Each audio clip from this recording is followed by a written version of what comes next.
Bonjour à tous, ici Lisa Dufaux sur les ondes françaises de Radio Taïwan International.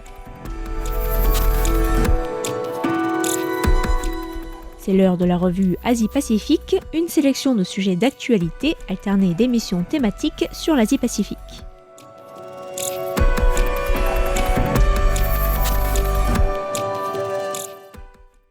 Bonjour à tous et bienvenue dans la revue Asie-Pacifique de cette semaine. Dans la revue de presse de ce mardi 13 mai, je vous propose de revenir tout d'abord sur l'annonce par les États-Unis et la Chine de la suspension de la plus grosse partie de leurs droits de douane réciproques après des discussions ce week-end à Genève. Nous évoquerons ensuite le début de la campagne électorale en Corée du Sud, hier en vue du scrutin présidentiel du 3 juin prochain, avant de nous rendre dans l'océan Pacifique en République des Palaos, où une délégation ministérielle japonaise s'est récemment rendue pour préparer une opération visant à recouvrer les dépouilles d'1 millier de soldats japonais morts sur place pendant la Seconde Guerre mondiale.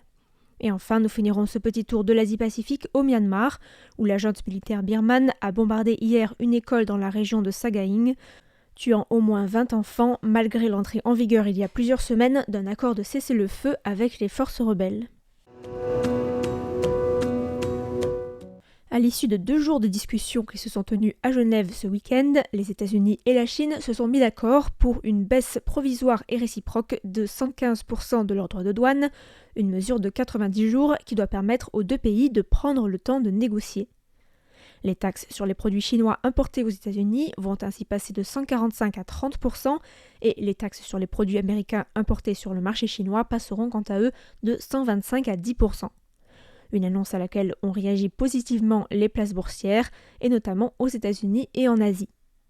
Les discussions ont été menées côté chinois par le vice-premier ministre He Lifeng et du côté américain par le secrétaire au Trésor Scott Bessent et par le représentant américain au commerce Jamieson Greer et ont abouti à la publication d'un communiqué conjoint qui reconnaît, je cite, « l'importance d'une relation économique et commerciale durable, de long terme et mutuellement bénéfique entre les deux parties ».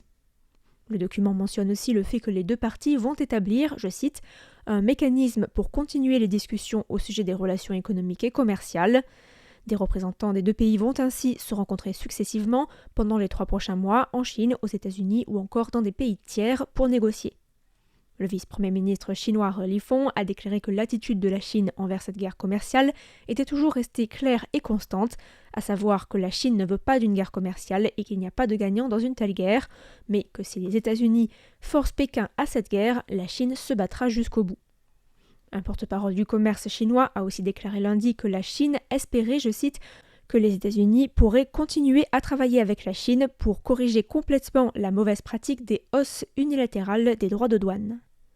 De son côté, le secrétaire au Trésor américain a indiqué que les États-Unis allaient renforcer la résilience de ces chaînes d'approvisionnement et que cet accord conclu avec la Chine représentait une autre étape pour mettre fin à la dépendance américaine envers les produits chinois. Scott Bessent a ajouté que les États-Unis allaient produire leur propre acier pour protéger leur industrie et travailler sur les médecines et les semi-conducteurs critiques. Notons que l'effet des droits de douane annoncés il y a quelques semaines par Donald Trump se fait déjà sentir. Les importations américaines en Chine ont ainsi baissé de 13,8% en avril 2025 par rapport à avril 2024, tandis que l'exportation d'une dizaine de milliards de dollars américains de produits chinois destinés à être livrés sur le marché états-unien en avril a été suspendue suite aux droits de douane. En Corée du Sud, la campagne électorale en vue du scrutin présidentiel du 3 juin a commencé officiellement hier avec 7 candidats en lice qui n'auront que 3 semaines pour convaincre les électeurs, dans un contexte politique très particulier après la destitution de l'ex-président Yoon Suk-yeol suite à la tentative ratée d'imposer la loi martiale le 3 décembre dernier. En tête des sondages se retrouve le candidat du Parti démocrate, Lee Jae-myung, 61 ans, qui a perdu de peu son tête-à-tête avec Yoon Suk-yeol lors de l'élection présidentielle de 2022. Lee Jae-myung, qui traîne derrière lui plusieurs frasques judiciaires et est inquiété dans une affaire de corruption suspendue le temps de cette campagne, a alerté hier contre la polarisation et la division de la société, mais aussi contre l'insurrection. Le candidat du Parti démocrate a promis de faire de la restauration de la démocratie la priorité de son mandat, mais aussi de favoriser une économie plus juste avec davantage de redistribution, tout en améliorant les relations avec le voisin nord-coréen et en renforçant les liens avec l'Europe. Son rival le plus sérieux est Kim Moon-soo, candidat du People Power Party de 73 ans, parti conservateur profondément divisé sur le soutien au président Yoon Suk-yeol. Kim Moon-soo lui-même entretient une position ambiguë sur la question. Ce membre de la ligne dure du parti a d'abord soutenu Yoon et refusé de présenter des excuses au Parlement aux côtés des membres du gouvernement, mais il a tout de même présenté des excuses hier pour les souffrances, je cite, causées par la tentative de déclaration de la loi martiale, tout en affirmant que Yoon Suk-yeol avait été poussé dans une situation extrême suite aux tentatives répétées de blocage par le Parti démocrate de son programme politique au Parlement. On peut également mentionner le jeune député de 40 ans, Lee Jun-sok, candidat du Reform Party, parti conservateur créé en 2024 et idéologiquement proche du PPP, le People Power Party, qui ambitionne de s'imposer comme une troisième force ou une troisième voie. Lee Jun-sok a promis de revitaliser l'économie et en particulier le secteur des exportations, mis à mal dans un contexte de droits de douane américains imposés par Donald Trump, malgré une suspension de 90 jours pour permettre des négociations bilatérales, mais dont l'issue reste incertaine. Lee Jun-sok a aussi proposé d'introduire plus de flexibilité dans le travail et en particulier sur le salaire minimum et espère jouer de sa jeunesse en déclarant que ce scrutin est une confrontation entre le futur et le passé et entre l'intégrité et la corruption. Le Japon et les Palaos ont récemment passé un accord pour coopérer dans une opération visant à récupérer les corps d'environ 1000 soldats japonais morts pendant la Seconde Guerre mondiale sur l'île de Peleliu, dans l'archipel du Pacifique. L'accord est le fruit de la visite d'une délégation japonaise aux Palaos, menée début mai par le ministre du Bien-être japonais Takamaro Fukuoka, et de sa rencontre avec le ministre palouan des Ressources humaines, du tourisme, de la culture et du développement. Le quotidien japonais Asahi Shimbun précise que la première équipe à avoir été déployée aux Palaos en 1953 pour une mission similaire avait permis de récupérer les dépouilles de 7800 soldats. Il faut savoir que l'île de Peleliu, qui était sous contrôle japonais depuis 1914, a été une base militaire japonaise pendant la Seconde Guerre mondiale, et que la tristement célèbre bataille de Peleliu, qui a duré plus de 2 mois entre septembre et octobre 1944, a fait environ 10 000 morts du côté japonais et entre 1600 et 1700 morts du côté américain.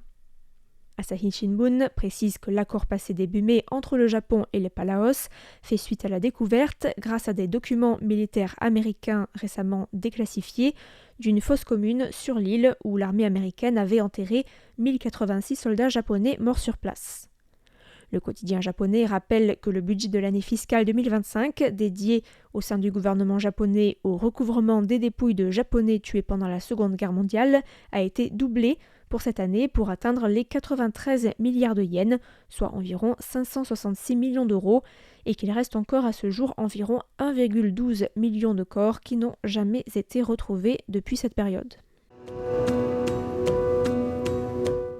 Au Myanmar, une frappe aérienne d'un avion de la junte militaire au pouvoir a fait 22 morts, dont 20 enfants et 2 enseignants dans la région de Sagaing, selon des témoins cités par le média américain Radio Free Asia. Cette attaque perpétrée sur le bâtiment d'une école gérée par le gouvernement d'unité nationale, une coalition de forces rebelles opposées à la junte militaire et issue de l'ancien gouvernement démocratiquement élu avant le coup d'État,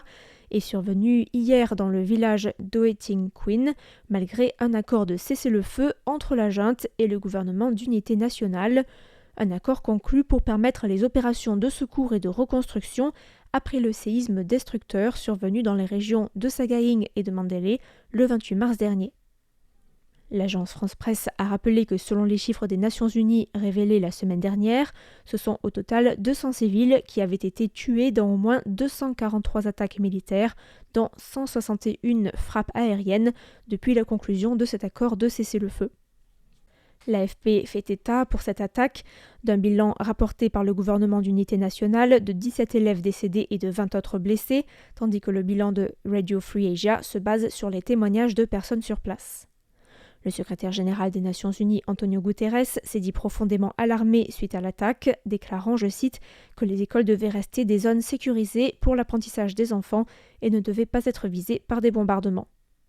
De son côté, la junte militaire birmane, au pouvoir depuis le coup d'État de février 2021, mais qui continue de perdre du terrain face aux forces rebelles entrées en guerre civile contre l'armée, a nié l'existence de l'attaque en affirmant qu'il s'agissait d'une opération de désinformation et que l'armée ne menait pas de frappes aériennes sur des cibles civiles.